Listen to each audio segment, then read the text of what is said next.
बोला। ओके, जबान है अपनी, अपन ऐसा ऐसा उल्लू बनाने वाले में से नहीं है। ओके, जबलपुर और स्वरूप नगर बोला तो बोला, खत्म करो। ओके कंफर्म, बस वो खाली इतना कि मेरा एक दो लोड चल रहा है उस पॉइंट पे, पर करूंगा, कंफर्म कर दूंगा, टेंशन मत ले। ओके, कालका जी भी, हाँ गोटिया खेल कालका जी। ओके, एलएमएस आओ बस रिवीजन का, चलो रिवीजन चालू करो, अभी सब खत्म करो स्टोरी, रिवीजन चालू करो, रिवीजन चैप्टर 5। ओके, फटाफट फटाफट आंसर आपके एंड पे रिपीट करो, हाँ मालिक, फटाफट होने चाहिए। चैप्टर 5 में कितनी चीजें हैं? 4 चीजें। पहला पॉइंट है बेसिक, उसके बाद है सीबीएस, उसके बाद है रिस्क एंड कंट्रोल, उसके बाद है रेगुलेटरी एंड कंप्लायंस। पहला पॉइंट है बेसिक, पहला पॉइंट है बेसिक में आपके पास 4 क्वेश्चन है। ओके, पहला पॉइंट है फीचर्स ऑफ बैंक। ओके, मेरे को धीरे बोलना पड़ेगा क्योंकि आपको फिर वापस स्लो स्लो बोलोगे, तुम ही लिखोगे। Features of bank. दूसरा पॉइंट है सर्विसेज ऑफ बैंक। तीसरा पॉइंट है कंट्रोल्स। कंट्रोल्स में 2 कंट्रोल है, internal controls and okay IT controls. LMS बनाने बोल दिया, टेंशन मत ले। ओके, पहला पॉइंट फीचर्स ऑफ बैंक है। कितने फीचर्स ऑफ बैंक है? वो स्लो की आदत नहीं है ना टॉली गुंज, सबसे बड़ी दिक्कत ये है, अपने को स्लो झेपता नहीं, अपने को फटाफट फटाफट फटाफट फटाफट फटाफट फटाफट फटाफट झेपना चाहिए। ओके, पहला पॉइंट फीचर्स ऑफ बैंक। कितनी सारी फीचर्स है? 4 फीचर्स। पहला पॉइंट, पहला फीचर्स क्या है मालिक? Large large large large. 4 features याद आया?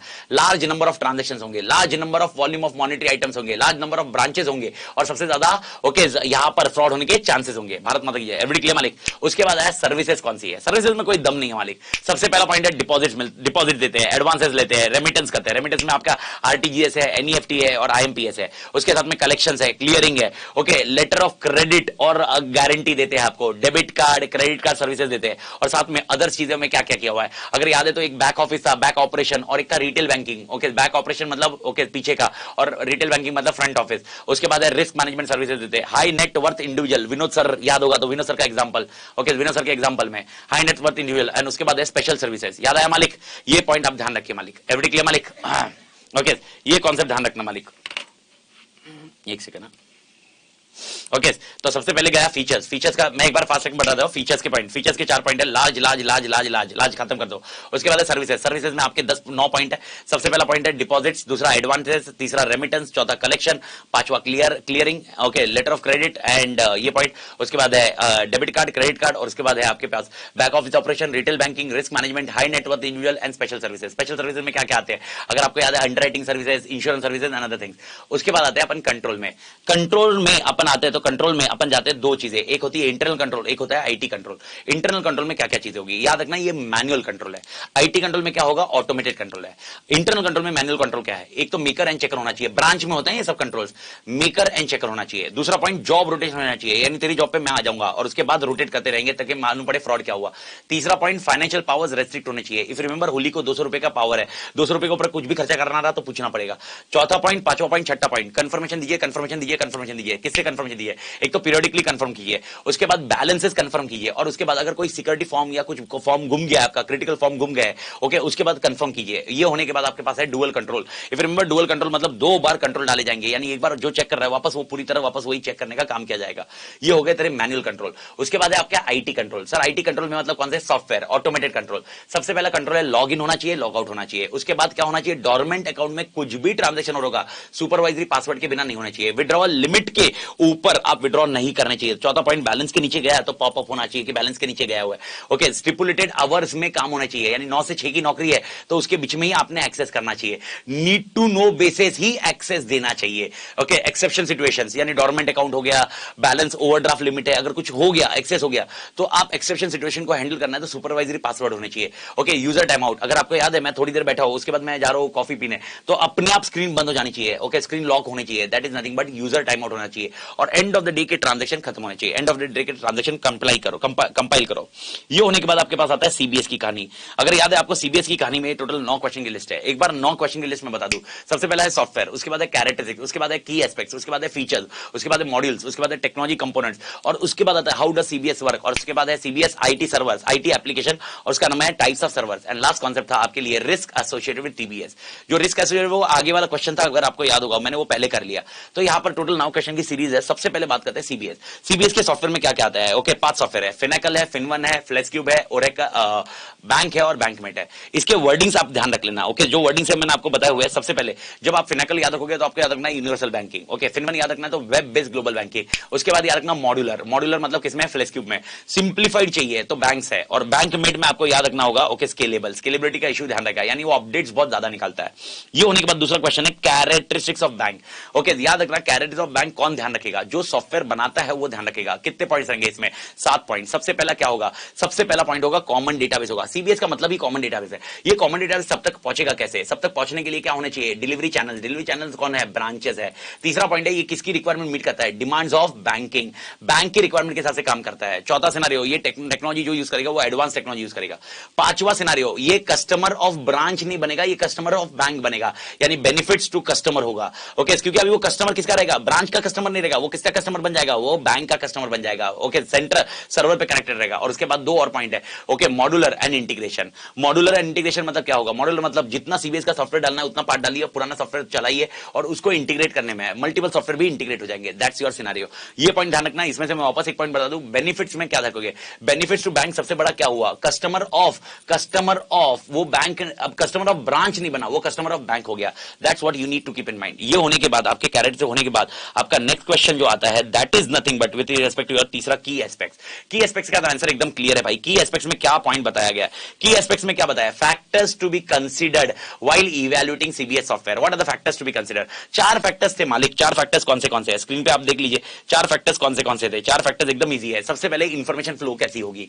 इंफॉर्मेशन फ्लो कैसी होगी? सेकंड पॉइंट तेरा ध्यान रखूंगा मैं, कस्टमर सेंट्रिक। मैं एक चीज का ध्यान रखूंगा, compliance. And last point, resource को तोड़ यूज करना होगा, रिसोर्स ऑप्टिमाइजेशन। ओके, 4 पॉइंट है। What are the 4 factors to be evaluated while evaluating CBS software? 4 factors क्या होंगे? सबसे पहले क्या होगा? Information flow. दूसरा पॉइंट कस्टमर सेंट्रिक। तीसरा पॉइंट कंप्लायंस।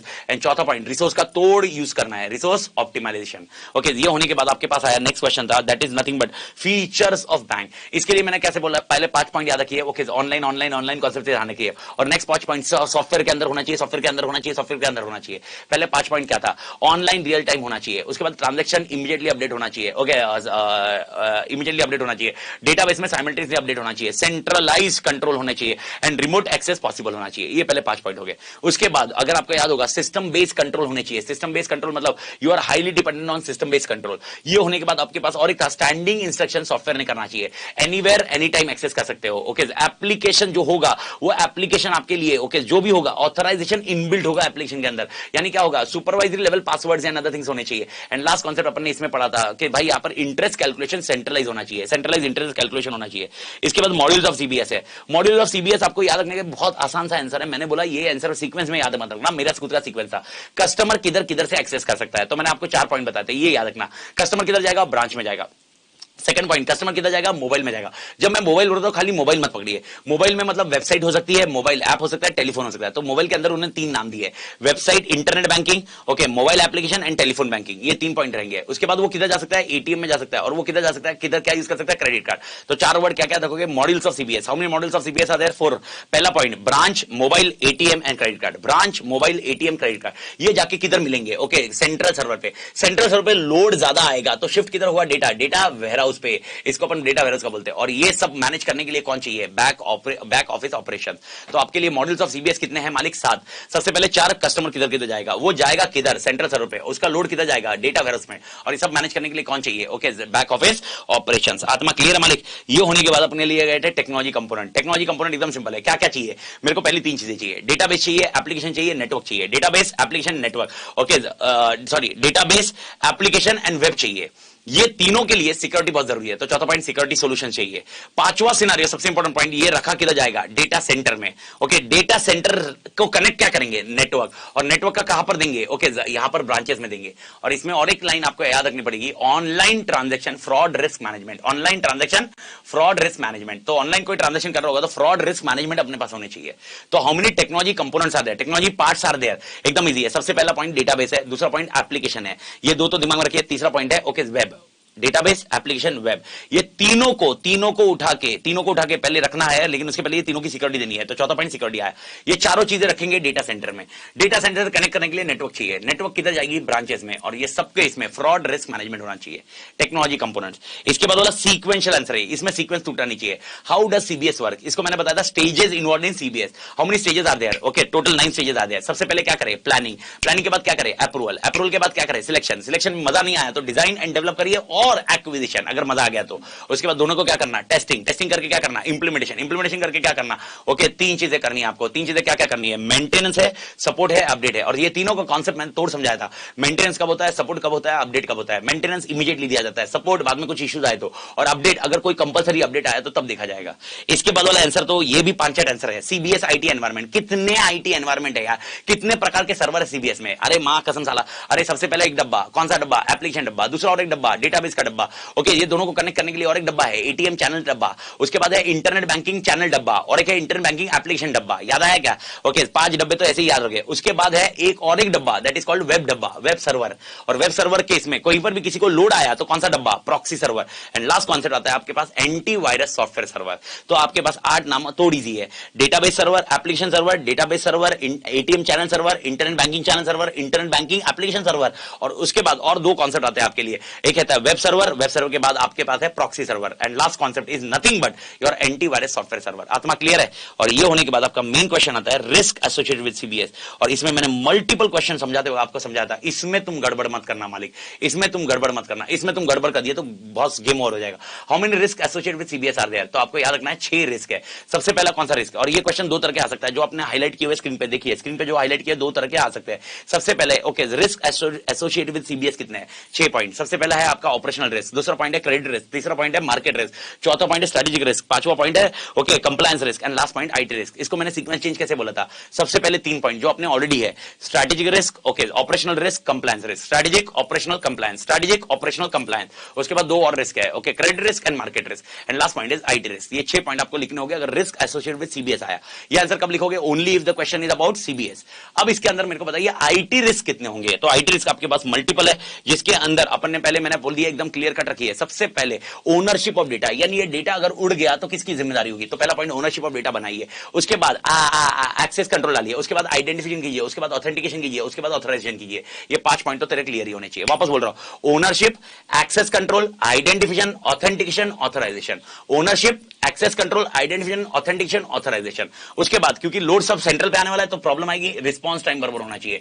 बहुत सारे सॉफ्टवेयर है तो इंटीग्रेशन, तो यानी मल्टीप्लिसिटी की वजह से क्या होगा? सेवरल सॉफ्टवेयर इंटरफेस हो सकता है। और उसके बाद अगर आपको दिक्कत आई तो आप कॉल करोगे, वो कौन होता है? Help desk. उसको हम क्या बोलते हैं? इंसिडेंट रिस्क, इंसिडेंट हैंडलिंग कैसे होगा। एंड लास्ट कॉन्सेप्ट है चेंज मैनेजमेंट। अगर आपको याद नहीं आएगा चेंज मैनेजमेंट, चेंज करना चाहिए मालिक, चेंज नहीं करोगे तो प्रॉब्लम हो जाएगी, आप आउटडेटेड हो जाओगे। लेकिन जब चेंज करोगे, आप सॉफ्टवेयर अपग्रेड करोगे तो प्रॉब्लम ये होगा, पुराना डेटा जो होगा मास्टर ट्रांजैक्शन में जो स्टोर होगा, मास्टर ट्रांजैक्शन का, वो आपको जब शिफ्ट करोगे अपडेटेड में, हो सकता है वो डेटा करप्ट हो या कुछ प्रॉब्लम हो। That is nothing but a risk with respect to your IT risk. आत्मा क्लियर है? यहां पर कहानी खत्म हुई थी आईटी रिस्क की। और इसके बाद जो सीरीज चालू हुई वो है रिस्क एंड कंट्रोल में। इसमें आपने सीरीज में मैंने आपको बताया पंचायती ज्यादा करना मत, बस हेडेक मतलब एकदम क्लियर कट रखना क्या क्या फटाफट करना है। सबसे पहला पॉइंट है रिस्क एंड कंट्रोल में आप जाते हो सीक्वेंशियली, और लास्ट आंसर मैं नहीं कर रहा हूं उसमें, सीबीएस में पहले वाले में कवर हो गया है। सबसे पहले आता है कासा स्टेटमेंट। कासा में आपके पास प्रोसेस क्या था? अरे एकदम 5 आंसर है, या तो मैं उधर बैंक में जाऊंगा या इंटरनेट बैंकिंग यूज करूंगा, केवाईसी दूंगा, तीसरा क्रेडिट टीम देखेगी, चौथा पॉइंट मेरी औकात डिसाइड करेगी, ओके जिसको अपन ने क्या बोला था, ओके फाइनेंशियल क्रेडिट वर्थीनेस देखेंगे, एंड पांचवा पॉइंट मेरा अकाउंट खोल देगी, और उसके बाद ओके मैं सारे ट्रांजेक्शन कर सकता हूं। इसमें रिस्क कितने थे? ओके 5 आंसर याद रखने थे, 5 आंसर रट रट रट रट कौन से पॉइंट से? 5 वर्ड से। पॉलिसी के हिसाब से अकाउंट नहीं खुला, ओके अनऑथराइज कुछ हुआ, इंटरेस्ट इनएक्यूरेट हुआ, ओके इनएक्यूरेट वर्ड याद रखिए, उसके बाद वापस अनऑथराइज हुआ, और उसके बाद वापस इनएक्यूरेट हुआ। क्या क्या है? पॉलिसी के हिसाब से नहीं हुआ, अनऑथराइज हुआ, इनएक्यूरेट हुआ, अनऑथराइज हुआ, इनएक्यूरेट हुआ। ओके पॉलिसी के हिसाब से क्रेडिट लाइन सेटअप नहीं है, ओके अनऑथराइज अप्रूवल मिले हैं, इंटरेस्ट कैलकुलेशन इनएक्यूरेट है, अनऑथराइज ट्रांजैक्शन हुए हैं, और यहां पर इनएक्यूरेट एंट्रीज आई है। ये 5 चीजें आप ध्यान रखिए, और ये 5 चीजें आपके 3 आंसर के लिए रहेगी, कासा, क्रेडिट कार्ड एंड और एक था लोन अकाउंट के लिए। ये होने के बाद आपके लिए क्रेडिट कार्ड का गया। क्रेडिट कार्ड में 3 स्टेप्स थे। 3 स्टेप कौन से? सबसे पहला इशुएंस ऑफ क्रेडिट कार्ड है। भारत माता की जय, जागो हां सबके सब, कोई भी जाना नहीं चाहिए, मां कसम साला मेरे को अच्छे से आना चाहिए मालिक, सबके सब इधर रहने चाहिए। अरे स्लो हो जाऊंगा ना तो मैं, मेरे को स्लो हो जाता है भाई, मेरे को ऐसा मैं आदत हो, ट्राई कर रहा हूं, मैं कोशिश कर रहा हूं।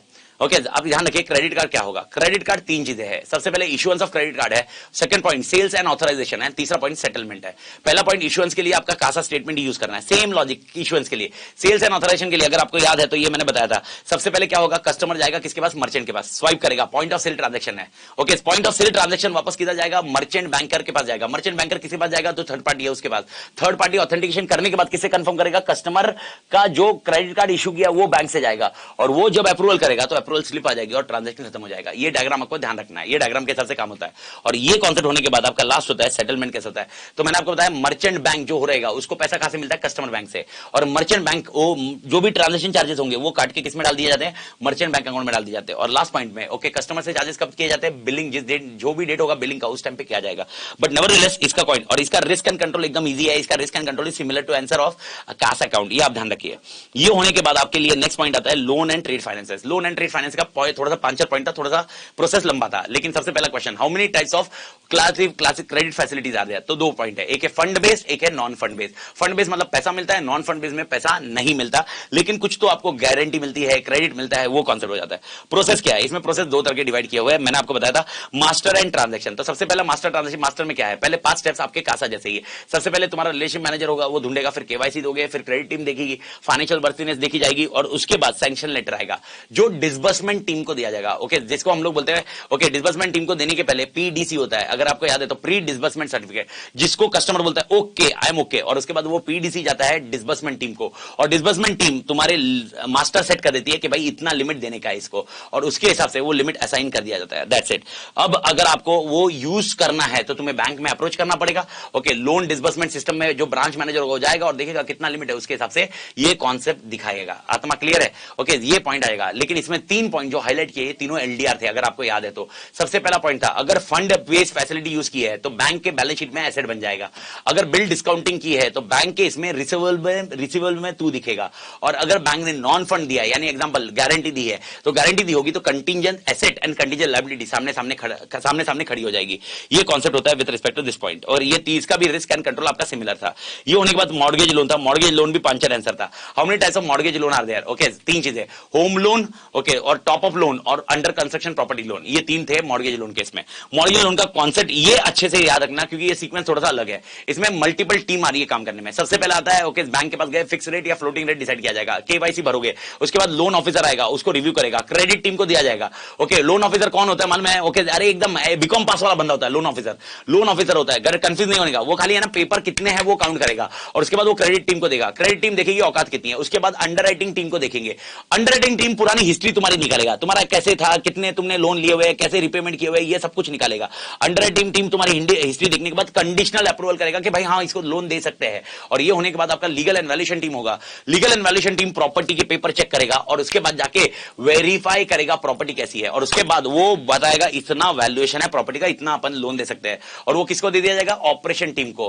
कस्टमर एग्री करेगा टर्म्स एंड कंडीशन पे और उसके हिसाब से उसको डिसबर्स कर दिया जाएगा। This is how the concept comes into picture with your mortgage loan. Mortgage loan में आपके रिस्क एंड कंट्रोल के 5 आंसर थे, 4 चीजें थी, चारों में आपका मास्टर ही था। सबसे पहला आपके नाम एड्रेस सब गलत डाल दिए गए। दूसरा पॉइंट इंटरेस्ट इनएक्यूरेट लोन डाल दिया गया है, 2 करोड़ का लोन लिया, 20 करोड़ हो गया या 20 लाख हो गया। इंटरेस्ट अमाउंट इनकरेक्टली कैलकुलेट हुआ या आपके मास्टर डेटा में अनऑथराइज्ड चेंजेस हुए। इसके चारों पॉइंट मास्टर से, ये याद रखना, मॉर्गेज में चारों पॉइंट मास्टर से। ये होने के बाद आपके पास नेक्स्ट गया था, ओके नेक्स्ट गया मैंने लिया था इंफॉर्मेशन सिक्योरिटी। इंफॉर्मेशन सिक्योरिटी का आंसर अगर आपको याद होगा तो 5 आंसर था। इंफॉर्मेशन सिक्योरिटी में सबसे पहले मैंने बोला बैंक की इंफॉर्मेशन सिक्योरिटी में क्या क्या पॉइंट है। बैंक की इंफॉर्मेशन सिक्योरिटी में याद रखिए, बैंक की इंफॉर्मेशन सिक्योरिटी अगर याद है तो अपन ब्रेक के बाद वापस वही करने वाले हैं। बैंक की इंफॉर्मेशन सिक्योरिटी में क्या क्या होगा, सबसे पहले उनके पास पॉलिसीज होनी चाहिए, उसके बाद यूजर और सिक्योरिटी प्रोसेस होने चाहिए। तीसरा पॉइंट अगर आपको याद है तो, तीसरा पॉइंट ये सीआई, ये स्क्रीन का मत देखिए, ये रिस्क है। मैंने प्रोसेस की बात की थी, याद होगा तो, ये प्रोसेस मैंने बताए थे, अगर याद है तो, प्रोसेस इंफॉर्मेशन सिक्योरिटी की प्रोसेस, वो सीआई इज रिस्क। प्रोसेस क्या होना चाहिए, बैंक अपनी सिक्योरिटी कैसे डालेगा, ओके याद करो मैंने कैसे बताया था। ओके तू सबसे पहले, अगर मैंने ऐसे एग्जांपल दिया था, इफ यू रिमेंबर, तू बैंक का एम्प्लॉय बना तो कैसे करेगा, तो सबसे पहले आएगा तो बैंक के इसमें फिजिकल एक्सेस होगा, उसके बाद तेरे को किसका एक्सेस मिलेगा, नेटवर्क का, नेटवर्क के बाद किसका मिलेगा, ओएस का, ओएस के बाद किसका मिलेगा, एप्लीकेशन का, और एप्लीकेशन के बाद किसका मिलेगा, डेटाबेस का। ये 4-5 एक्सेस तेरे को मिलते जाएंगे और ये पॉइंट है, okay, that is called policy. इसके लिए पॉलिसीज होनी चाहिए और यूजर एडमिनिस्ट्रेशन होना चाहिए। तो ये आपके लिए पॉइंट्स हुए with respect to your information security process. वापस बोल रहा हूं, बैंक में इंफॉर्मेशन सिक्योरिटी प्रोसेस कितने होंगे, ओके, तो आपके प्रोसेस होंगे, ये मल्टीपल प्रोसेस होंगे, जिसमें से आपने 5 पॉइंट तो तोड़ याद रखने हैं। फिजिकल, लॉजिकल के 4 पॉइंट, लॉजिकल के 4 पॉइंट क्या है, network, OS, application and database. और ये 5 पॉइंट किसमें होने चाहिए, पॉलिसी, इंफॉर्मेशन सिक्योरिटी पॉलिसी। और उसके साथ में क्या होना चाहिए, यूजर सिक्योरिटी एडमिनिस्ट्रेशन। यहां तक कहानी खत्म हो जाती है। और इसमें रिस्क एंड कंट्रोल क्या है, ये आपने ध्यान रखना है। ये 5 आंसर है, इसमें तो कुछ तो याद भी नहीं। सीआईए नहीं है, ठीक है मालिक, ओके, कुछ ब्रीच हो चुके हैं, अपने को मालूम नहीं पड़ा। तीसरा, अनऑथराइज एक्सेस हो चुका है, ओके, वायरस एंड वॉर्म्स की वजह से। चौथा, अनऑथराइज वीविंग हो रहा है, ओके, ठीक है। पांचवा, यूजर अकाउंटेबिलिटी एस्टेब्लिश नहीं कर पा रहे हैं मालिक, हमको नहीं मालूम पड़ रहा है कौन एक्टिविटी कर रहा है। एंड लास्ट कॉन्सेप्ट है, ओके, मैनेजमेंट ही झंडू है, management is not taking care with respect to this point. तो what are the risk related to information security, what are the risk related to information security for bank, what are the risk related to information security for the bank, what question सुनिए, what are the risk related to information security in bank, okay, ये point क्या ध्यान रखना है, तो 6 point याद रखना है। सीआईए नहीं है बैंक में। दूसरा पॉइंट, सिक्योरिटी ब्रीचेस हो रहे हैं जो मालूम नहीं पड़ रहा है। तीसरा पॉइंट, अनऑथराइज एक्सेस हो रहा है। चौथा पॉइंट, अनऑथराइज वीविंग हो रहा है। वायर टेपिंग का एग्जांपल आपको याद होगा। पांचवा सिनेरियो, यूजर अकाउंटेबिलिटी नहीं है। यूजर अकाउंटेबिलिटी करने के लिए क्या करना चाहिए, सबके यूजर आईडी पासवर्ड अलग करने, यूजर आईडी सबके अलग करने चाहिए। एंड लास्ट कॉन्सेप्ट है, मैनेजमेंट सही नहीं है मालिक। एवरी क्लियर, मैनेजमेंट सही नहीं है मतलब मैनेजमेंट इज नॉट सीरियस। क्या लेके जाएगा, क्या जिंदगी खत्म करेगा मेरी, नहीं भाई, ओके। ये होने के बाद आपके लिए नेक्स्ट पॉइंट आता है एप्लीकेशन सॉफ्टवेयर सिक्योरिटी। ये याद रखा तो ठीक है, नहीं तो इग्नोर करना, एक बार रीड मारना छोड़ देना, मैंने उस टाइम पे बताया था। एप्लीकेशन सॉफ्टवेयर में क्या क्या होगा, ये फिनवेयर के सॉफ्टवेयर है। फिनवेयर और फिनाकल के सॉफ्टवेयर में क्या क्या दिक्कत आ सकती है। पहला, इंटरेस्ट कैलकुलेशन बरोबर नहीं हो रहा है। Second point, business rule policy के हिसाब से सॉफ्टवेयर काम नहीं कर रहा है। तीसरा पॉइंट, वैलिडेशन कंट्रोल नहीं है, अमित 57 उसके अंदर नहीं है। चौथा पॉइंट, सिक्योरिटी उसके अंदर इनएडिक्वेट है। पांचवा, इनकरेक्ट क्लासिफिकेशन ऑफ एनपीए, यानी सब स्टैंडर्ड एसेट में डालना चाहिए था, वो तुमने स्टैंडर्ड में रखा है, ओके, डाउटफुल में डालना चाहिए था, वो तुमने सब स्टैंडर्ड में रखा हुआ है। ये कुछ हो रहा है। डुप्लीकेट एसेट क्रिएट हो रहा है, याद होगा तो आपको एक ही लोन अकाउंट नंबर बरोबर देना चाहिए। एंड लास्ट कॉन्सेप्ट है, कुछ चेंजेस हो रहे हैं और सॉफ्टवेयर में चेंजेस अपडेट नहीं हो रहे। That is what your 7 points, okay. छोड़ दीजिए अगर ज्यादा हेडेक रहा तो, पर लेकिन इसकी वजह से दूसरे क्वेश्चन की वाट मत लगाना, ये ध्यान रखना। और इसके बाद मैंने बोला था एक सबसे, I don't know why this question has been, okay, how this logically question has been introduced, because the treasury process of bank is not this. मैंने आपको उस दिन भी क्लियर किया था, लेकिन आपके हिसाब से है भाई। तो आपके हिसाब से ट्रेजरी प्रोसेस में कितने पॉइंट है, 3 प्रोसेस है। कौन सा office, dealing office, middle office and back office, dealing office, middle office and back office.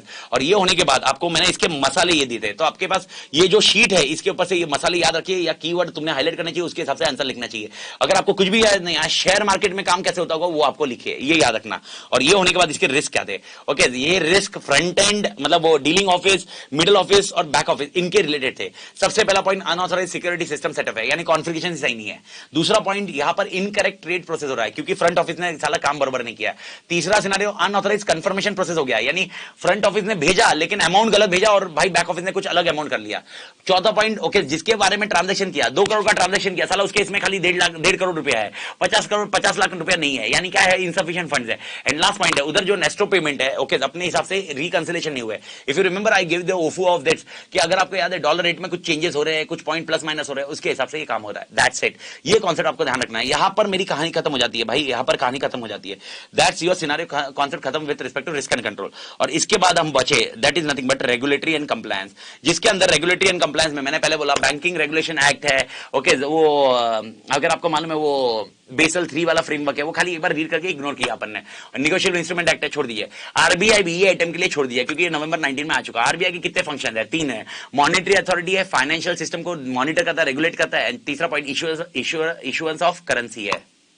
मालिक क्लियर है, तो इशुएंस ऑफ करेंसी वाला पॉइंट आ जाता है, ओके, इशुअर ऑफ करेंसी है। ये 3 पॉइंट है, ओके। आपको मैंने बैंकिंग रेगुलेशन एक्ट मैंने क्लियर कर दिया, लिखा हुआ है कि क्या क्या क्या इग्नोर करना है, ये पॉइंट आप ध्यान रखिए। इसके बाद अपने पास आता है मनी लॉन्ड्रिंग। मनी लॉन्ड्रिंग थोड़ा सा बड़ा था, जिसमें से आपको मैंने, ओके, मल्टीपल चीजें लेके गया मनी लॉन्ड्रिंग में, ओके, और वो आपने अच्छे से याद रखनी है और होपफुली वो आपको अच्छे से याद होगी। मनी लॉन्ड्रिंग एलडीआर है, ओके, तोड़ एलडीआर है, आपको मैक्सिमम चांसेस है कि मनी लॉन्ड्रिंग आपकी मुलाकात हो जाए। और मनी लॉन्ड्रिंग का सिनेरियो ये देख लीजिए, मनी लॉन्ड्रिंग में क्या क्या रहेगा। मनी लॉन्ड्रिंग में आपके पास टोटल 4 क्वेश्चन है। अगर आपको याद है, सबसे पहला क्वेश्चन है की एस्पेक्ट्स, कितना पॉइंट, 10 लाख के ऊपर ट्रांजेक्शन है तो आपको रिकॉर्ड बताने, इंटीमेट करना है। रिपोर्टिंग एंटिटी ने इंटीमेट करना है डायरेक्टर को। ये डायरेक्टर कौन है? मनी लॉन्ड्रिंग एक्ट का डायरेक्टर है, याद है ना मालिक। दूसरा सिनेरियो, 10 लाख अगर एक साथ में नहीं हुए, अलग अलग होके भी पर महीने में 10 लाख हो रहे तो भी अपडेट करना होगा। फौज नोट आ रही है, ओके, फौज नोट आ रही है या कोई डुप्लीकेट नोट आ रही है, कुछ भी आ रहा है वो अपडेट करना होगा। सस्पिशियस ट्रांजेक्शन है वो अपडेट करना पड़ेगा। स्टेप्स कितने हैं? 3 स्टेप्स है। पंचायती है, इग्नोर कर सकते हो आपके अटेम्प्ट के लिए क्योंकि ये ऑलरेडी जा चुका है। ओके, प्लेसमेंट है, लेयरिंग है, इंटीग्रेशन है। प्लेसमेंट, लेयरिंग, इंटीग्रेशन, खत्म हो गए स्टेप्स। फिर आए सेक्शन 12 का पॉइंट। सेक्शन 12 अब यहां से अच्छे से ध्यान रखना। ओके, मैं इसको एकदम आराम से वापस बता देता हूं। हर रिपोर्टिंग एंटिटी जो कि बैंक है, एफआई है और इंटरमीडियरी है, ये 3 चीजें करेगी। सारे ट्रांजेक्शन के रिकॉर्ड करेगी, ओके, डायरेक्टर को इंफॉर्मेशन शेयर करेगी, और तीसरा scenario documents related to client रखेगी। सारे ट्रांजेक्शन के रिकॉर्ड रखेगी, ओके, डायरेक्टर को इंटीमेट करेगी और क्लाइंट के डॉक्यूमेंट केवाईसी रिलेटेड यहां पर रखे जाएंगे। और ये होने के बाद ये जो भी इंफॉर्मेशन दी जाएगी वो कॉन्फिडेंशियल रखी जाएगी और ट्रांजेक्शन रखे जाएंगे वो for 5 years from the date of transaction रखे जाएंगे। और केवाईसी कब तक रखे जाएंगे, ये पॉइंट मैंने आपको समझा दिया था। Relationship between client and reporting entity end हुई है या अकाउंट क्लोज हुआ है, whichever is less, whichever is later, ये आपको ध्यान रखना होगा।